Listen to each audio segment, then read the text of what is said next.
नमस्कार। मैं दिव्यांशी आप सभी का स्वागत करती हूँ स्टडी आईक्यू पर। आज इस इंटरव्यू सेशन में हमारे साथ जुड़े हैं ओडिशा से ज्ञान प्रकाश पति, जिन्होंने यूपीएससी कंबाइंड जियो साइंटिस्ट एग्जामिनेशन क्लियर किया है and he secured all India rank 46। बहुत बहुत बधाई और स्वागत है ज्ञान आपका स्टडी आईक्यू पर। बहुत खुशी है कि आज आप इस इंटरव्यू सेशन में हमारे साथ जुड़े हैं। Thank you ma'am. ज्ञान थोड़ा सा बताइए। सबसे पहले हम जानना चाहेंगे आपके बारे में, उसके बाद हम एग्जामिनेशन की जर्नी भी जानेंगे, पर सबसे पहले अपने आप अपने बारे में हमें थोड़ा सा रूबरू कराएं। मैम, मैं उड़ीसा से हूँ, ढेंकानाल डिस्ट्रिक्ट से। तो मैं मेरा ग्रेजुएशन संबलपुर यूनिवर्सिटी से किया था, जियोलॉजी ऑनर्स से। तो वहाँ मैं गोल्ड मेडलिस्ट था, यूनिवर्सिटी गोल्ड मेडलिस्ट था ग्रेजुएशन बैच का। तो फिर मैंने एनआईटी राउरकेला ज्वाइन किया था मास्टर्स के लिए। अ, तो फिर उसके बाद से इसे प्रिपरेशन कर रहा था, geo scientist exam, GATE SO exam का। अगर आप जियोलॉजी में ग्रेजुएशन और पोस्ट ग्रेजुएशन करें तो this becomes one of the most important examination आपके पूरे लाइफ के लिए। हमेशा से ही इतने फोकस थे कि इस एग्जामिनेशन को ध्यान में रखते ही जो अपना ग्रेजुएशन पोस्ट ग्रेजुएशन है उसको किया, या फिर it was eventually evolve as a decision while you are pursuing your graduation और पोस्ट ग्रेजुएशन? मैम, पहले से तो मैं गेट ओरिएंटेड था, गेट के ऊपर फोकस कर रहा था। तो गेट में 2020 में मेरा ऑल इंडिया रैंक 67 था। फिर 2021 में भी ऑल इंडिया रैंक 67 ही था। तो लेकिन कोरोना की वजह से वैकेंसी थोड़ा कम आ रहा था, तो इसलिए बहुत कम मार्जिन में मैं, मतलब मेरा क्लियर नहीं हुआ था गेट। तो फिर 2022 में ये जो कंबाइंड जून साइंटिस्ट एग्जाम था, इसके लिए प्रिपरेशन 2021 के लास्ट से ही स्टार्ट कर दिया था।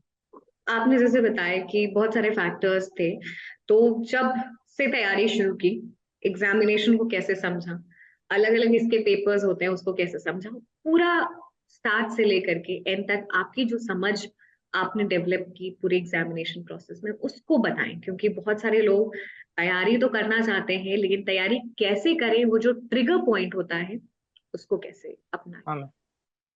मैम, ये जो एग्जाम है ये यूपीएससी कंडक्ट करता है। तो इसमें प्रीलिम्स, मेंस और इंटरव्यू तीन ही पार्ट रहता है। तो प्रीलिम्स में हम लोग का 400 मार्क होता है। प्रीलिम के बेसिस से मेंस के लिए सिलेक्शन होता है। फिर मेंस में दो ऑप्शन रहता है हम लोग के लिए, जियोलॉजिस्ट और हाइड्रोजियोलॉजिस्ट। तो दो पेपर, फर्स्ट जो 200 मार्क का दो paper, paper one paper two, वो कॉमन रहता है। अगर आप जियोलॉजिस्ट के लिए आप फोकस्ड है तो आपको पेपर थ्री ऐड करना होगा, वो भी 200 मार्क का है।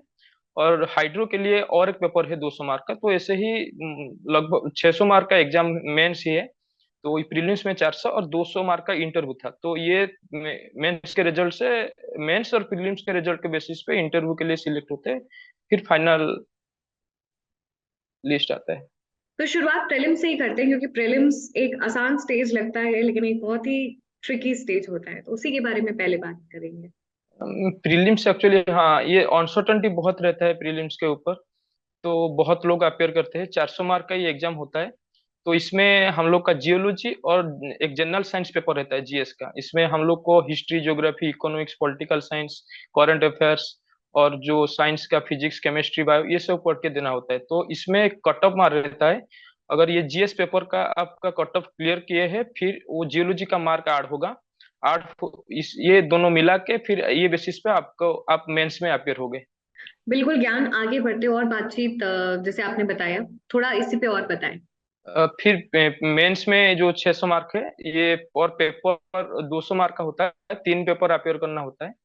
तो इसमें ये होता है कि टाइम 3 घंटे का होता है पूरा। 200 मार्क का क्वेश्चन लिखना होता है। तो ये थोड़ा प्रिपरेशन ज्यादा चाहिए, रिटिन का प्रिपरेशन और टाइम मैनेजमेंट, ये सब चाहिए। फिर डायग्रामेटिक रिप्रेजेंटेशन, सब लोग तो लिखते हैं लेकिन मार्क मार्क मतलब आई कैचिंग करना, ये एग्जामिनर को इम्प्रेस करना, ये थोड़ा रहता है। ये इसके ऊपर काम करता है। फिर इंटरव्यू में तो इंटरव्यू अनसर्टनिटी, कुछ पता नहीं कभी, मतलब क्या बेसिस में ये तो उन लोग का मतलब पता चलता है कि हाँ कुछ है। तो बाकी सब पर्सनालिटी जैसे देखते हैं, कैसे ड्रेस कोड कैसा है, कैसे बात कर रहा है, प्रेशर कैसे हैंडल कर रहा है, ये सब सिचुएशन में डालते हैं बोर्ड में, यूपीएससी बोर्ड में। तो इंटरव्यू इसी बेसिस पे होता है। सो ज्ञान, आपने एग्जामिनेशन के बारे में तो समझा दिया, लेकिन अब हम एक स्टेप बाय स्टेप एग्जामिनेशन की तरफ आते हैं और हम शुरुआत पहले प्रीलिम्स से करेंगे। प्रीलिम्स में किन बातों का ध्यान रखना है, क्योंकि आपको अलग अलग सब्जेक्ट्स पढ़ना है, आपको तैयारी करनी है, लेकिन ये बहुत ही कॉम्पिटिटिव एग्जामिनेशन हो जाता है अगर प्रीलिम्स की बात करें, क्योंकि it is also an elimination round. उसको कैसे क्या मैम कार्य किया हम है? लोग तो ग्रेजुएशन हम लोग का जियोलॉजी से है, फिर पोस्ट ग्रेजुएशन जियोलॉजी, तो 5 साल हम लोग ये जो हिस्ट्री ज्योग्राफी बायोलॉजी ये सब से बाहर थे।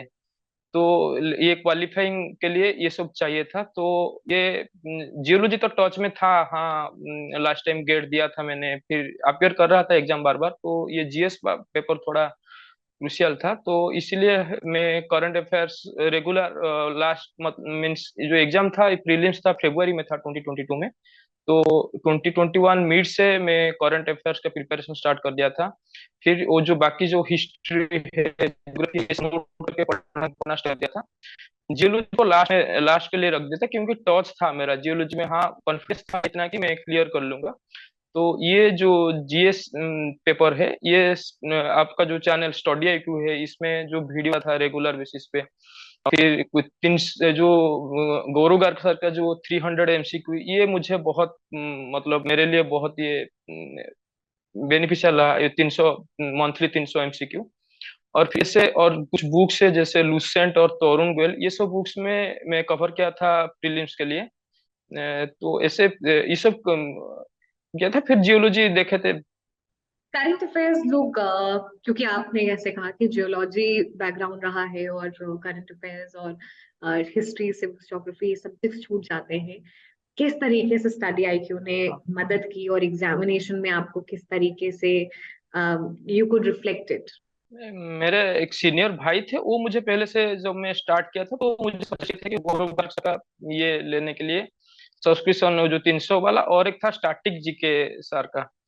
उसमें कुछ 150 से कुछ पूरा इंडिया वर्ल्ड का वीडियोस था और PDF था। वो सब मैंने फास्ट कवर कर लिया था। फिर ये सब कवर करने के बाद उसका रिवीजन चल रहा था। फिर डेली 2-3 घंटा ये जीएस को देता था।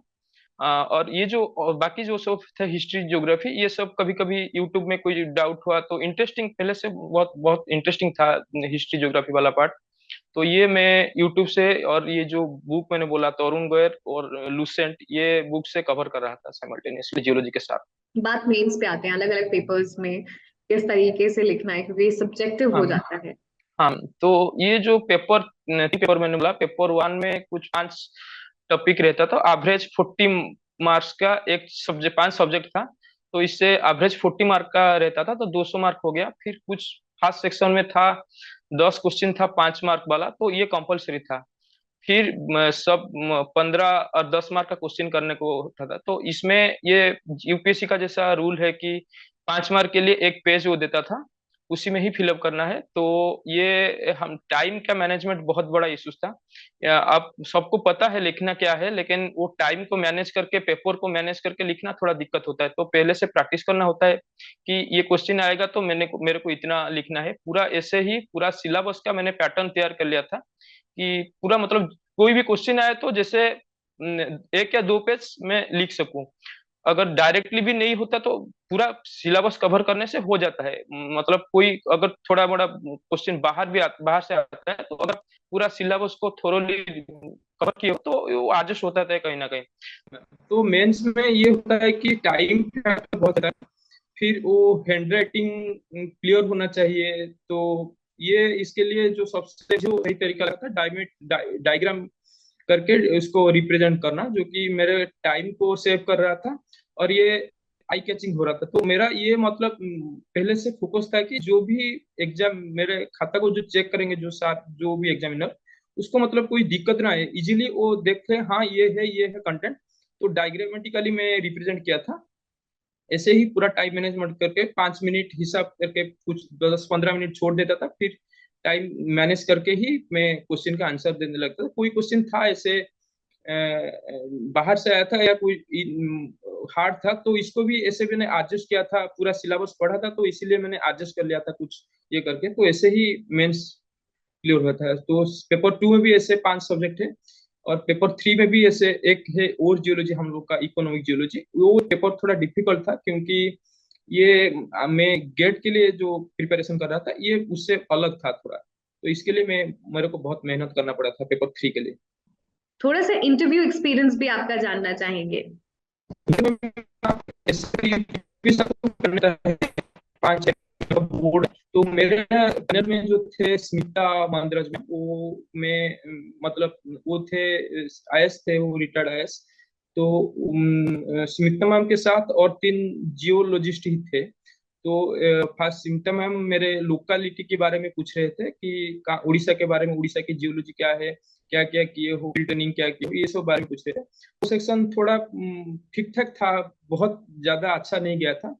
फिर और में जो सर पूछ रहे थे मुझे जियोलॉजी के बारे में, वो बहुत अच्छा था मेरा, और सेकंड वाला भी अच्छा था, लेकिन वो जो लास्ट वाला था उसमें मेरा थोड़ा दिक्कत आ रहा था कि मतलब सुनाई मतलब ऑडिबल नहीं हो रहा था सर के बात, तो मैं थोड़ा पैनिक हो गया था। फिर भी वो एडजस्ट हो गया, तो इंटरव्यू में अच्छा मार्क भी आ गया।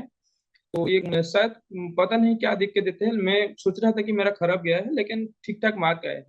सबसे इम्पोर्टेंट बारीकियां जो आपको लगता है कि ध्यान देनी है।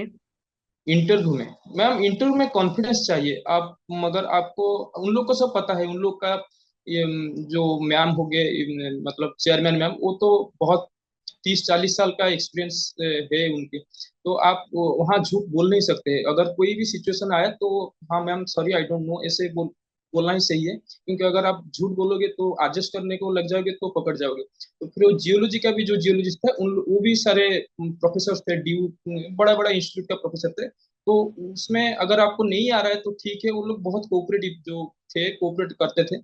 तो ये है कि आपका कॉन्फिडेंस चाहिए कि अगर उन लोगों का जैसे तरीका होता है कि आपको कोई इधर उधर का बात बोल के भड़काना, ऐसा कुछ होता है इनडायरेक्टली। तो इसमें आपको काम रहना है, पूरा कॉन्फिडेंस के साथ ही बात करना है, और जो पैनिक नहीं होना है, ये इंटरव्यू का मेन ही ये है। अगर आप प्रीलिम्स और मेंस करके, मेंस क्लियर करके गए हो तो इंटरव्यू इतना मतलब हार्ड नहीं है, सिर्फ आपको कामनेस या जो है कॉन्फिडेंस वो रखना चाहिए। ये है ज्ञान, कि हमने बहुत सारी चीजें डिस्कस की, लेकिन एग्जामिनेशन से जुड़ी ऐसी 3 महत्वपूर्ण बातें जो आपने सीखी है, जो एग्जाम प्रोसेस में समझा है, जो पहले नहीं समझ पाते। तो मैम, पहले से जिस भी एग्जाम को आप देने जा रहे हो तो उसका सिलेबस को पहले पूरा दिखना चाहिए। क्या है आपका, क्या वीक पॉइंट है इसमें, क्या स्ट्रांग पॉइंट है, क्या पढ़े हो क्या नहीं पढ़े हो, ये सब देखना होगा। अगर जी जी जो भी पार्ट आपका स्ट्रांग है तो ठीक है, जो वीक पॉइंट है, जो भी नया है तो उसके बारे में फोकस करना है। और नोट बनाना, मेंस के लिए तो नोट चाहिए, नोट बना लेना है। फिर वो रेगुलरिटी मेंटेन करना है। आप एक दिन में 15 घंटा पढ़ लोगे फिर 2-3 दिन छोड़ दोगे, ऐसे नहीं होगा। तो रेगुलरली 6 या 8 घंटा बैठना होता है। और लास्ट टाइम में जो होता है, ये दो हो गया, लास्ट टाइम में जो होता है आपका जो कंसंट्रेशन, लास्ट टाइम में जो एग्जाम के 1-2 दिन पहले, तो आपको पैनिक नहीं होना है। हाँ मैं पढ़ा हूँ, मैं कवर किया हूँ, तो इसमें आपको पॉजिटिव रहना है कि हाँ मेरा क्लियर हो जाएगा, ये चाहते हैं। तो अगर आप लास्ट दिन में ऐसे सोचने लग जाए कि हाँ ये वाला पार्ट में छोड़ दे, पढ़ा नहीं तो इससे क्वेश्चन आ जाएगा तो प्रॉब्लम आ जाएगी, ये जो जो छोड़े हो ठीक है, लास्ट तक मेहनत करो और लास्ट में कॉन्फिडेंस लेके ही एग्जाम में जाओ। इतना मतलब लेबर इतना ये करना है कि पढ़ना है कि आपको पता चल जाए। अगर इससे आप बोल देंगे हाँ मैं मेरे मेरे साइड से जो होना चाहिए था मैं कर दिया, अगर नहीं हुआ तो वो मेरा गलती नहीं, ये लास्ट टाइम में ये सोचना है कि हाँ कॉन्फिडेंस रहना है, कॉन्फिडेंस रखना है। यूपीएससी का एग्जाम जैसे होता है कि पूरा एक साल चलता है। प्रीलिम्स आपका फरवरी में, तो जून में मेंस, फिर दिसंबर में इंटरव्यू, तो ये पूरा बहुत, तो इतना कॉन्फिडेंस रखना चाहिए कि हाँ अगर पूरा एक साल लग जाता है एक ही एग्जाम के लिए, तो आपको पूरा इतना कॉन्फिडेंस रखना चाहिए कि अगर इस बार नहीं हुआ तो इतना चाहिए कि हाँ मैं नेक्स्ट टाइम कर लूंगा। तो आप ऐसे देखोगे तो पता नहीं 3 ही एग्जाम है, कहीं एक में इधर उधर हो जाएगा तो आप एलिमिनेट हो जाओगे। सेशन के एंड में है ज्ञान, कुछ फाइनल टिप्स सजेशन सभी को। फाइनल टिप्स ये तो ऐसे ही बोलूंगा कि पूरा सिलेबस, मेरा जो ये था पूरा सिलेबस कवर करना है, और पूरा रेगुलरली ये डेली बेसिस पे आपको टारगेट करके पढ़ना है कि इतना मुझे खत्म करना है, ये करना है। और एग्जाम के जो लास्ट टाइम 15-20 दिन ये सिर्फ रिवीजन पे देना है, और लास्ट टाइम में काम पूरा कूल रह के एग्जाम देना है कॉन्फिडेंस के साथ। थैंक यू सो मच ज्ञान for joining us in this interview session. Thank पूरी टीम की तरफ से ढेर सारी शुभकामनाएं और बधाई। Thank you.